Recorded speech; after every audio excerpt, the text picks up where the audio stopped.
할렐루야, 성경 통독 257일째입니다. 오늘은 사도행전 25장에서 28장까지 살펴보면서 사도행전을 마치도록 하겠습니다. 사도행전 25장에서 사도 바울은 지금 가이사랴 거기에 감옥에 지금 갇혀져 있죠. 가이사랴의 그런 총독은 베스도 총독이 새로 부임을 해왔습니다. 이런 상황 가운데서 유대인들은 계속 바울에 대해서 암살하는 그런 계획을 세우고 있습니다. 사도 바울이 돌아가는 상황을 보면서 이미 예수님의 그런 그 말씀을 들었죠. 네가 예루살렘에서 나를 증언한 것과 같이 로마에서 나를 증거하리라. 그렇게 이야기를 들었기 때문에 그는 로마 황제에게 아예 상소를 해버립니다. 그래서 여기서 유대인들이 있는 그런 많은 곳에서 그렇게 실강이를 벌이는 것이 아니라 내가 아예 로마 황제한테 가야겠다. 그래서 로마로 가야겠다. 이렇게 계획을 세웠던 것이죠. 베스도는 총독으로서 이 제목을 어떻게 정할까 생각을 하고 있는데 그때 그곳에 아그리빠 왕이 왔습니다. 유대인의 왕이 인사하러 왔습니다. 부인 버니게를 데리고 왔는데 이 유대인의 왕이니까 이 유대인 왕과 함께 신문을 해가지고 제목을 찾아야겠다 생각을 했습니다. 26장에 보면 이제 아그리빠 왕과 버니게와 그 다음에 베스도 총독이 있는 그런 자리에서 바울을 불러다가 신문을 하는 것입니다. 자, 신문을 하면서 바울에게 무슨 문제냐고 물어봤을 때 바울은 어떻게 하겠습니까? 또다시 복음에 대해서 이야기하는 것입니다. 여기 다시 그가 다메섹에서 예수님 만난 그런 사건을 다 길게 이야기를 합니다. 자기도 원래는 바리새파 사람이고 율법을 열심히 따랐는데 예수님께서 나타나서 나를 만나주셨다. 그리고 그분이 죽은 자들 가운데서 살아나셨는데 이제 내가 예수님이 죽은 자들 가운데 살아나신 부활한 첫 열매가 되셨고 이제 우리도 부활할 것을 지금 증거하고 다니는데 이게 문제가 됐습니다. 이렇게 이야기를 합니다. 베스도 총독이 이 죽은 자의 그런 부활을 자꾸 이야기하니까 내가 미쳤다. 네가 많은 그런 학문을 배웠는데 그 학문이 너를 미치겠다. 그렇게 이야기합니다. 바울은 확실히 얘기하죠. 내가 미친 것이 아닙니다. 내가 미쳤어도 정말로 내가 이렇게 복음을 믿고 굳게 믿는 거 모든 사람이 나와 같게 되기를 원합니다. 그렇게 하면서 아그리빠 왕에게 더 전도를 하는 것입니다. 아그리빠 왕이죠. 당연히 유대인이니까 예언을 믿지요? 하면서 이렇게 이제 더 얘기를 합니다. 믿으시는 줄 압니다. 하면서 복음을 더 얘기하니까 아그리빠 왕이 네가 작은 말로 나를 그리스도인이 되게 하느냐? 하면서 물리치게 되죠.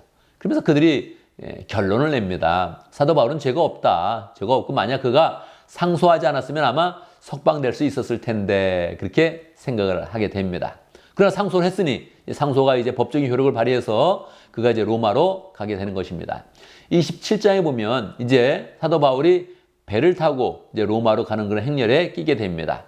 혼자 갈 수는 없고 큰 그런 배가 있는데 거기에 죄수 몇 사람과 함께 백부장을 딸려 보내서 이제 그를 로마로 이제 원래는 압송하는 것이죠. 그런데 실제로 우리가 보면 믿음의 눈으로 보면 압송되는 것이 아니라 백부장이 그를 보호하면서 이제 로마까지 당당하게 비용도 내지 않고 그렇게 이제 가게 되는 것입니다. 그런데 배를 타고 갈 때 이렇게 보면 바울은 전도 여행을 많이 했기 때문에 그 백기를 굉장히 잘 압니다. 시기도 알고 태풍이 오는 시기도 잘 알고 있는데 딱 보니까 이 태풍철을 맞이한 겁니다. 이게 굉장히 오랜 그런 시간이 걸리는데 바울이 이야기하죠. 지금 그 태풍을 맞이해서 이 배가 위험하고 우리가 생명까지 위태로울 수 있습니다. 이렇게 이야기했는데 11절에 보면 백부장은 바울의 말보다는 선주와 선장의 그런 그 말을 더 믿었다. 이렇게 이야기하죠. 그렇지 않겠습니까? 그냥 항해를 계속 하는 겁니다. 어떻게 됐겠습니까? 결국은 큰 태풍을 만납니다. 3일 동안 태풍이 몰아치는데 그냥 깜깜하고 그냥 결국 배 안에 있는 모든 것들을 다 이제 버리게 되는 겁니다. 배를 가볍게 하려고. 그러니까 뭐 노도 없고 돛담배도 없고 그냥 배가 바람에 이끌려서 막 흔들리는 것입니다. 그때 바울이 일어나서 이야기하죠. 내 말을 들었어야 됩니다. 딱 이야기하면서 벌써 예수님으로부터 계시의 말씀을 받았습니다. 여러분 걱정하지 마십시오. 이 배는 결국은 부서지지만 여기에 있는 그런 사람은 한 사람도 생명을 잃지 않습니다. 이렇게 담대하게 이야기합니다. 예언을 받아서 이야기하니 모든 그런 사람들이 이제 바울을 신뢰하게 되죠. 결국 바울의 그런 그 말대로 배가 막 움직이더니 많은 그런 시간이 흘렀는데 그런 다음에 그 멜리데, 옛날 성경은 멜리데, 지금 성경은 몰타라 그럽니다. 몰타 섬에 이제 오게 됩니다. 근데 그 섬에도 막 이게 바닷물이 있고 그래서 결국은 거기서 사람들이 헤엄쳐서 가게 되는데 헤엄쳐 가다 보면 죄수들이 도망갈 수 있지 않습니까? 그러니까 로마 병사들이 죄수를 다 죽이려고 계획을 세웁니다. 그때 율리오가 이 바울을 보호해야겠다. 그래서 죽이지 마라. 결국은 다 우리가 통제할 수 있으니 그냥 수용해서 이제 섬에 가게 해라. 그렇게 이야기했죠. 그래서 바울이 결국 살게 됩니다.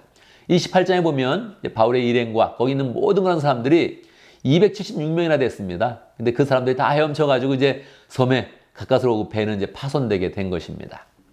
자, 그런데 섬에 왔는데 섬 사람들이 다행히 막 친절을 베풉니다. 그래서 그들이 이제 몸을 녹이고 추우니까 막 비바람이 몰아쳐가지고 나무를 이제 막 불을 태우고 있는데 바울도 나무를 한숨을 이렇게 져다가 거기다 딱 놨는데 불 위에다 놨는데 거기 뱀이 있었던 것입니다. 뱀이 뜨거우니까 어떻게 하겠습니까? 그 손을 놓고 있는 바울의 손을 꽉 물게 된 것이죠. 바울이 독사에 물리게 된 것입니다. 사람들이 이야기하죠. 이 사람이 문제가 있는 그런 사람이다. 배에서는 구원받았지만 정의의 여신이 이 사람을 죽인다. 그렇게 이야기한 것이죠. 근데 보니까 바울이 죽지 않는 것입니다. 않으니까 사람들이 더 바울을 신이다. 이렇게 이야기했죠. 거기에 이제 사람들이 바울을 되게 융숭하게 대접을 하는데 볼리보라는 그런 그 추장이 있었습니다. 볼리보라는 그런 추장이 집에 갔더니 융숭하게 대접을 했는데 그 아버지가 아파 있었습니다. 바울이 안수에 기도하니 낫게 됐죠.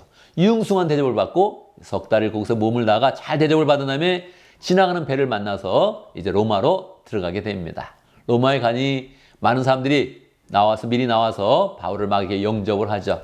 로마에 들어가서 죄가 그렇게 크지 않으니까 거기 있는 그런 사람들이 아주 허용을 해줍니다. 병사 한 사람만 붙여서 바울에게는 따로 잘 있다가 황제 만나는 때 재판석에 오시오. 그래서 자유를 주는 겁니다.